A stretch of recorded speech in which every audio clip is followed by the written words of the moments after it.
টেবি বলল যে ইন্টারনাল আমাদের কান্ট্রির ভিতরে যে ভায়োলেন্সগুলো হয়েছে এর 90%-এর দায় হচ্ছে বিএনপির। হয়েছে জায়গা জমি দখলদারিত্ব নিয়ে, মার্কেট দখলদারিত্ব নিয়ে, কোন অঞ্চল থেকে কে চাঁদা তুলবে, কে কোন অঞ্চলের চাঁদা খাবে, কে কাকে কতটুকু ভাগ দিবে, এটা নিয়ে এখন টিআইবির রিপোর্ট, কিন্তু এটা আমার আপনার কথা না।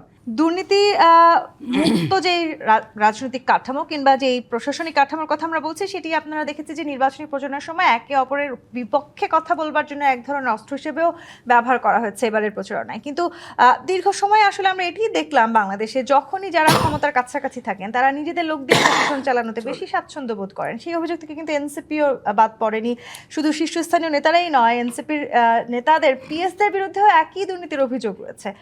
নতুন বাংলাদেশে আসলে আমরা অন্য কিছু চেয়েছিলাম, কিন্তু একই ধারায় কেন বারবার যাচ্ছি? দেখেন, আমি এটাকে অনেকবার আমরা ডিবাং করেছি। এই আলোচনাটা আমার কাছে মনে হয় যে এক্সটেন্ড করার সময় নষ্ট হবে, বাট এক লাইনে একটা বলি। দেখেন, অভিযোগ একরকম, আর ওটার প্রমাণাদি সাপেক্ষে সেটাকে আপনি নিশ্চিতভাবে বলা আসলে আরেক রকম। কাজেই অভিযোগ তো অনেক অভিযোগ থাকতে পারে, তবে আমি আপনাকে সুনির্দিষ্টভাবে বলি। দেখেন, এটা বিএনপির জন্য একটা বিগ বার্ডেন। এই জন্য বিএনপির জন্য একটা বিগ বার্ডেন। দেখেন, একটা খুবই কমন এসেন্স আমাদের সোসাইটিতে আছে, সেটা হচ্ছে যে 16 বছর ধরে তারা ক্ষমতায় ছিল না।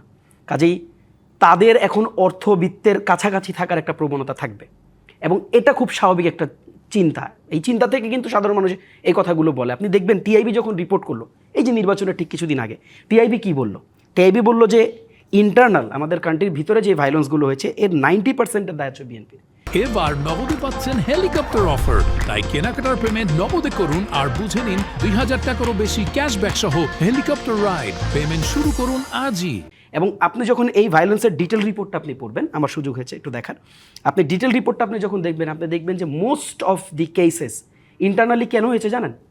হয়েছে জায়গা জমি দখলদারিত্ব নিয়ে, মার্কেট দখলদারিত্ব নিয়ে, কোন অঞ্চল থেকে কে চাঁদা তুলবে, কে কোন অঞ্চলের চাঁদা খাবে, কে কাকে কতটুকু ভাগ দিবে, এটা নিয়ে এখন টিআইবির রিপোর্ট, কিন্তু এটা আমার আপনার কথা না।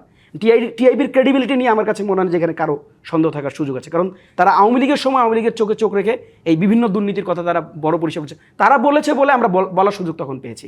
কাজে দেখেন, এই যে 90%-এর যে বিরাট একটা ট্যাগ, সেটার বিপরীতে আপনি এনসিপির কথা বলছেন, আমি দায় এড়াচ্ছি না, সেখানে পার্সেন্টেজ তারা দিয়েছে। সো 1 পয়েন্ট সামথিং, সেটাকেও আমরা এগ্রি করতে চাই না। আমি বারবার এই কথাটা বলেছি, সেটাকেও আমরা অ্যাকসেপ্ট করতে চাই না। কারণ সেটাকে যদি আমি অ্যাকসেপ্ট করে নিই, তাহলে নতুন বাংলাদেশের যে চিন্তা চেতনা, সেটার সাথে তো আমি ভিট্রে করছি, সেই ভিট্রেটা আমি হইতে চাই না। কাজে দেখেন, বার্ডেনটা বিএনপির জন্য এই জন্য বেশি, বিএনপিকে এই প্রুফটা দিতে হবে। এখন আপনি যদি কোনো রকম টেকনিক্যালি একটা আর্গুমেন্ট ডেভেলপ করার মাধ্যমে আপনি যদি এটা বলতে চান, কোনোভাবে যদি এটা বোঝাতে চান যে এটা আসলে চাঁদা না, এটা সমঝোতা, তাহলে কিন্তু মানুষ ব্যাকফায়ার করবেন, করছে ওটা তাই। কাজেই দেখেন, এই ক্রেডিবিলিটির জায়গায় ধরে আপনি আসলে কতটা ফাংশন করতে পারবেন এবং কতটা ইফেক্টিভলি আপনি এই জিনিসগুলোকে সলভ করতে পারবেন, এটা আপনার মৌলিক কাজ। আমি মৌলিক কাজটা তো রাজনৈতিক দলের যারা নেতাকর্মী আছেন তাদের থেকেই শুরু হওয়া প্রয়োজন। নিঃসন্দেহে তাদের থেকে শুরু হওয়া প্রয়োজন, কোনো ডাউট নাই।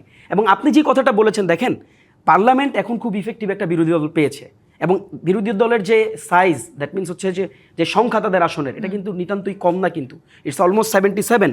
কাজে একটা জিনিস আপনি মাথায় রাখেন যে এবারকার পার্লামেন্ট এবং এবারকার এমপিরা তারা কিন্তু প্রচণ্ড রকম, আমরা ইভেনচুয়ালি বলেছি যে আমরা একটা ছায়া ক্যাবিনেট করতে চাই। কাজে আমরা এখানে একটা ওয়াচডগের ভূমিকা পালন করতে চাই। আপনি কি পলিসি দিচ্ছেন আমরা সেটাকে ক্রিটিক করতে চাই। আবার আমরা এটাও কিন্তু বলেছি যে আমরা শুধু সমালোচনাও করতে চাই না, আমরা আপনাদেরকে সহযোগিতাও করতে চাই। এই মর্মে আমরা এই কথাগুলো বলেছি।